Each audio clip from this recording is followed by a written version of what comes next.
You mentioned Cardale Jones, that you're kind of high on him at $19. I'm not necessarily overreacting to last week when he had 4 picks, no touchdowns, like 4.0 yards per attempt. It's just more over the larger sample. He's down to sixth in yards per attempt among 12 qualified passers.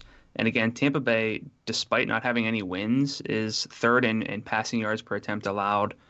They defend a lot of passes. They can kind of get in there. So I don't think Jones is a lock necessarily. The coverage grades, which account for opponent, have Tampa Bay ranked sixth at Pro Football Focus. That's a big part of why. And so the first two games, I think they played didn't they play like Seattle? I don't know. It's so hard to think back.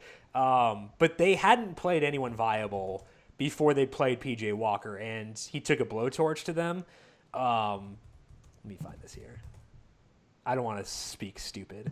They played New York and Seattle. Yeah, so they played two non-viable quarterbacks, and then PJ Walker. Yeah. And PJ Walker against them was phenomenal. He had 10.2 adjusted yards per attempt.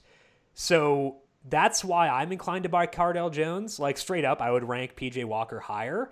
But I think that Cardale Jones is a very strong alternative who is $4 cheaper. PJ Walker's also gotten kind of lucky with interceptions. Like, he keeps having balls bounce off of dudes' hands, which is interesting. I don't think, it's fluky. Like, I don't think, he's going to combust.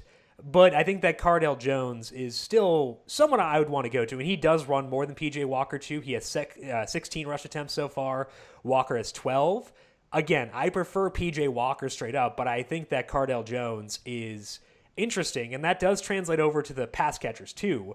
Well, Eli Rogers, before you move on, I guess the more interesting conversation is Cardale Jones or Landry Jones on this slate. Cardale. Okay. I think that Landry. Landry Jones is a very good option too, though. Like, there are three rock solid options here, and I don't know why I rank them relative to Amu and Johnson for the 4-game slate, but it's kind of like last week's Sunday slate where I was very comfortable with 3 separate quarterbacks, basically.